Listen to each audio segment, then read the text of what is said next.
Special thanks to Patreon supporter ZPro Warfare for making this tutorial possible.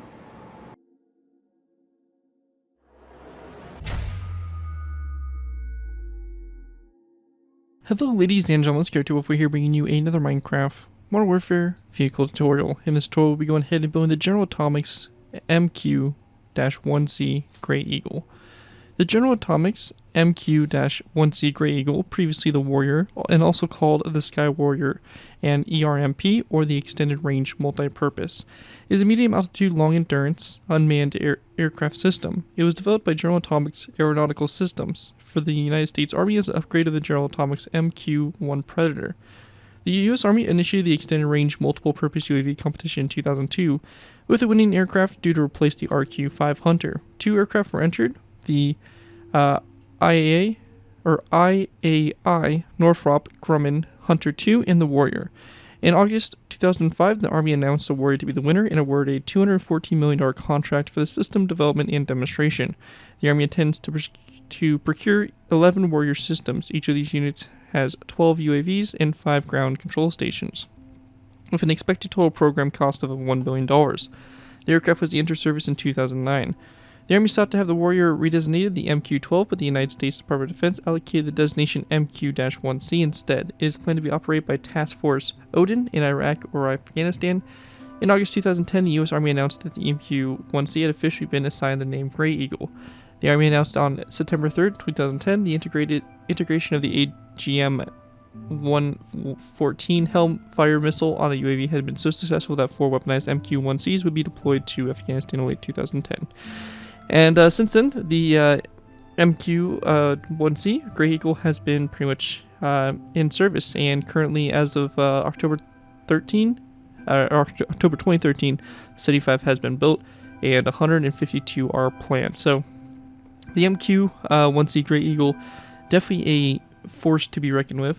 This is basically the upgraded Predator drone, and kind of fulfills the same kind of role here with a ground-capable strike kind of configuration to it. Overall, pretty cool looking drone, and pretty much your weaponized one. The ones we've done so far have kind of been mostly along the sides of reconnaissance, so this one here is an actual combat and attack drone, so to say.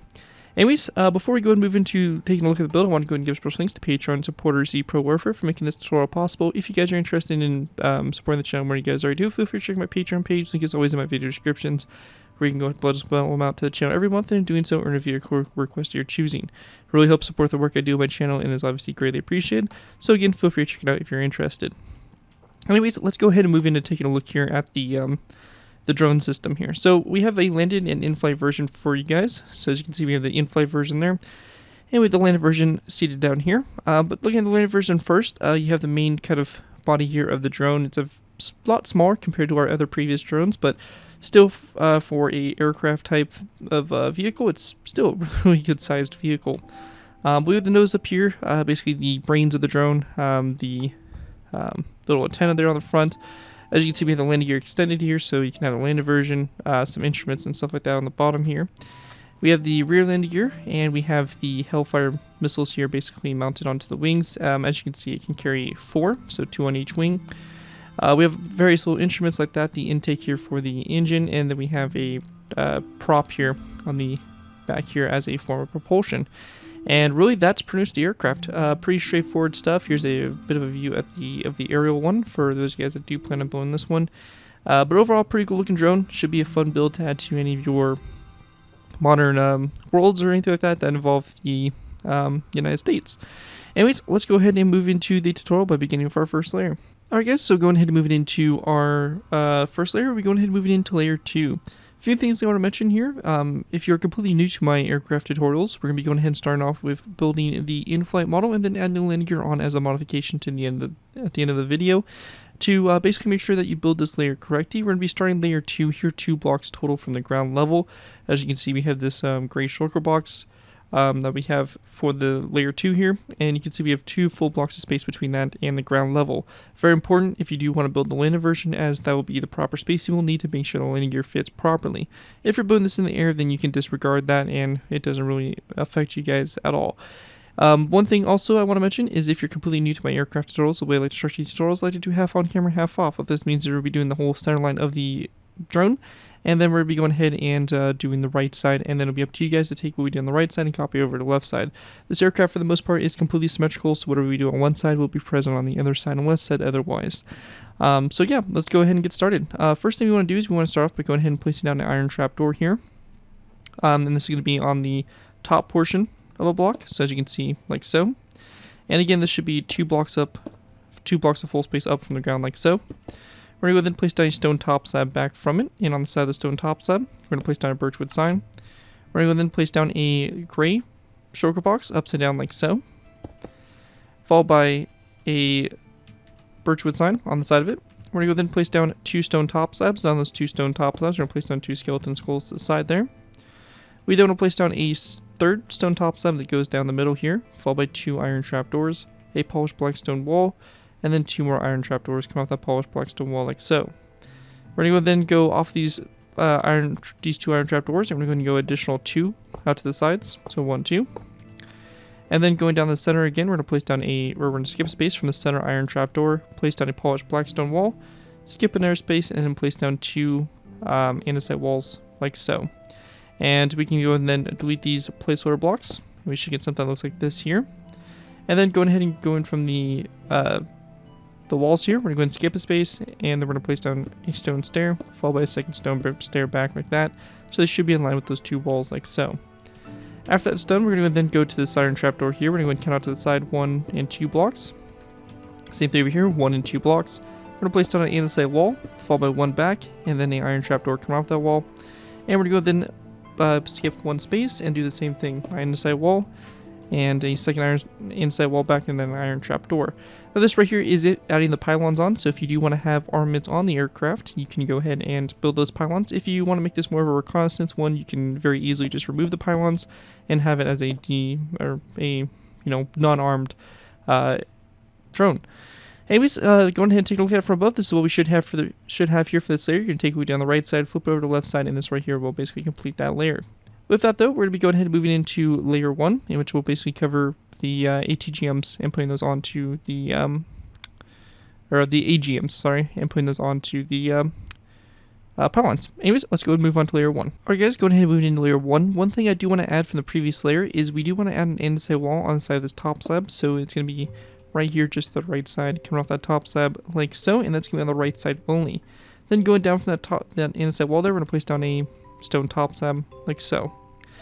After that's done, we're going to then go to our hard points here, and we're going to go ahead and build our missiles here. So to begin with, we're going to go ahead and place down a polished black stone top slab underneath this andesite wall, birchwood top slab, polished black stone top slab, and then weird skeleton skull on both ends. We're going to go do the same thing here on this pylon. So just like that. And we then want to go and take our signs here. We're going to place down dark oakwood signs on the side of the polished black stone and birchwood signs on the side of the birchwood top slab. And we're only going to be able to place those on the outside, as the inside here we can't put 2 signs in the same block space. So we're just going to place them on the outside there of those bombs, and the same thing can be done over here as well. So I'm going to go and do this real quick. But just the same thing here on both sides here for our Hellfire missiles. And dark oakwood signs. Then over here, birchwood sign, dark oakwood signs, and just like that. And once we have that all complete there, that is going to wrap up those missiles there. And to go ahead and continue on, we want to go and then go to our stone stairs here. We're going to go down from the stone stairs and place down an air set of 2. So kind of going down at an angle like so. And then we want to go to the bottom of these andesite walls here, and we're just going to place down 2 andesite walls that go down from those as well. And with that all out of the way, that's going to basically complete what we have there for layer 1. Looking at it from above here, this is what we should have here for this layer. Anyways, with that, let's go ahead and move into our next layer, layer number 3. Alright guys, moving into our next layer here, we have layer number 3. For layer 3 to go ahead and get started with here, we're going to go to the front. We're going to place down a stone slab on top of this iron trapdoor, followed by an end rod and then a chain that comes off that end rod like that going forward. We're going to go then take our stone blocks, and we're going to place down a row of stone blocks back. So we have 1, 2, 3, 4, 5, 6, 7, 8, 9, 10, 11, 12, 13, 14, 15, and 16 stone blocks back. We're going to go then place down a light gray shulker box on the end here, and a skeleton skull coming off the shulker box facing toward the rear. After that's done, go ahead and go back up to the front here. We're going to place down a light gray stained glass pane to the side of this block, followed by 1, 2, 3, and 4. And the side walls back, and then 1, 2, 3. Light gray stained glass panes. 2 andesite walls, 1, 2, 3 light gray stained glass panes. 2 andesite walls, and a light gray stained glass pane, just like that. After that, we're going to go ahead and then go to our wings here, and we want to place down a row of 1, 2, 3, 4, 5, 6, 7, 8, 9, 10, 11, 12, 13, 14, 15, and 16 of these daylight detectors out to the side here. So going ahead and start off this andesite wall here. We're going to place down 1, 2, 3, 4, 5, 6, 7, 8, 9, 10, 11, 12, 13, 14, 15, and 16 of these daylight detectors out to the side here. We then want to turn each one of these daylight detectors here to the night mode. So just like that. And we're going to then take our iron trapdoors and we're going to place down a row of 16 iron trapdoors coming off those daylight detectors just like that all the way across. And once we have that all complete there, that is going to wrap up what we have there for layer number 3. Looking at from above here, this is what it should look like.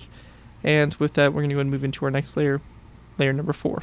Alright guys, before we go ahead and wrap up layer 3, one thing I want to mention also is that on the front here, we do actually want a skeleton skull on this side of the slab. I just noticed that after I got done recording this video, so just make sure that that is translated to both sides there. So we have the skeleton skull here on the side of the slab, up here in the front nose of the aircraft. Anyways, with that, let's now move on to layer number 4. Alright guys, go ahead and move into our next layer. We have layer number 4. For layer 4 to go ahead and get started with here, we're going to start off by placing down a stone slab on top of the second stone block here. And then go back from the stone slab, we're going to place down 1, 2, and 3 stone blocks, followed by another stone slab, a daylight detector turned to the night mode, a lever facing this direction here, a iron trapdoor, a andesite wall, iron trapdoor, polished black stone wall, 1 and 2 stone blocks back, stone slab, and a daylight detector like that, ending on top of that last stone block like so. After we get to this point here, we're going to go and then place down a skeleton skull coming off this stone block, followed by a skeleton skull coming off that skeleton skull. So just like that there. We then want to place down an iron trapdoor on the side of this polished black stone wall, and we can go ahead and grab ourselves a debug stick. So, let's see. We'll use the give command here to give ourselves a debug stick, and we'll use this to close the trapdoor. Now, for whatever reason you do not have access to a debug stick, you can very simply use a iron trapdoor, or use a birchwood trapdoor as well. And we can also change the wall here so that it is facing in the correct direction. So we want it facing the west for our version, but we want something that looks like this here, so the wall kind of goes across there like that. Anyways, after that's all done there, going ahead and continuing on, moving up to the front, we're going to go to these 3 stone blocks, and we're going to place down 3 light gray stained glass panes across, and then a skeleton skull here at a slight angle like so. We also want to place down a skeleton skull on top of these first glass panes here, to both sides again, at kind of a slight angle like so, for the front there. After that is all complete, that is going to pretty much wrap it up for what we have there for layer number 4. And with that, we'll go ahead and move into our final layers, which will basically just consist of layers 5 and 6. So with that, let's go ahead and move into our last final layers. Alright guys, go ahead and move into our last final layers. We have layers 5 through 6. For these layers, one thing we want to do on the bottom also before we get started is we want to go ahead and place down a polished black stone button on the bottom of this stone block. So just going for that stone button, or the polished black stone button underneath there. But anyways, other than that, we are good to go. We're going to start off by going ahead and go into this andesite wall. We're going to place down a end rod on top of it, followed by a skeleton skull on top of the end rod. We're also going to place down an iron trapdoor on the middle stone block right here, on top of the front there. Then go ahead and go into the back on top of this polished black stone wall. We're going to place down a stone stair. And we want to go ahead and place down an iron trapdoor on top of the stair, and then 1 iron trapdoor that goes back from the stair like so. We're also going to place down a polished black stone button here on this stone block. And after we have that all complete there, the last thing for us to do to go ahead and complete the build is to go ahead and make our prop. To make this, very simply, we're going to place down a polished black stone top slab, followed by a birchwood top slab to the side. We then want to go ahead and go up at an angle from the corner here, so polished black stone wall, and then up at an angle with a sandstone wall. And then going down from this, we're going to place down a polished black stone wall, and then a sandstone wall that kind of comes down at an angle like so. And that right there is going to basically make our prop for the back there. And with that, that'll pretty much complete layers 5 through 6. And with that, the in-flight version of the MQ-1C Grey Eagle. From here on out, we're going to go ahead and move into the landing gear. I'm going to show you guys how to add that on for those of you that do want to have this land at your air bases or whatever. So with that, let's go ahead and move into the landing gear, but that right there is going to do it for the in-flight version. Alright guys, so go ahead and move into the landing gear. Now landing gear here is super simple to put on this drone. What we want to do to get started with for the first one is we're going to be going ahead and going down to this section here. We're going to break this stone topside that's between these skeleton skulls, and in that place we're going to place down a polished black stone wall. Coming down from the wall and going forward at an angle, we're going to place down a stone top slab. We then want to go and drop down from the top slab, and we're going to place down a stone half slab. At this point here, we're going to then place down a dragon head facing this direction here, and then a skeleton skull on the back of the dragon head like so, to go ahead and make that wheel. After that, going ahead and moving to the rear wheels, we're going to be going ahead and placing down a stone top slab here where this iron trapdoor is. So just like this, and we're going to then delete this iron trapdoor, and we're going to place down a stone slab. Going down in its place, we're going to go down from the top slab here with a slab, or with a, go down from this half slab with a top slab, and then going down from the top slab here with a half slab as well. We're going to go then place down a dragon head located right here, and then a skeleton skull coming off the face here of the dragon head. So just like that to go and make that wheel. And you're just going to do the same thing over here to this side as well. So I'll go ahead and do it pretty quick since it's just a simple addition. So like this, and then our dragon head and our skeleton skull. So pretty simple stuff there, and once you have that added onto the aircraft, that's going to basically do it for the the landed version of the MQ-1C Grey Eagle. And with that, that's going to complete my tutorial for this drone. If you guys do end up using this tutorial, I do ask that you guys give me proper credit for it. This could be from a sound ability to my channel where's video if this does appear in social media sites. As long as you guys give me proper credit for it, you're free user for projects you guys are working on. Overall, enjoy the build, have fun with it, and all that fun stuff. Again, a big special thanks to Patreon supporter ZPro Warfare for making this tutorial possible, and as always, feel free to check my Patreon page. Link is always in my video descriptions. With that though, thank you guys again so much for watching. As always, don't forget to like, comment, and subscribe. This has been Garrett204, and I'll see you guys next time.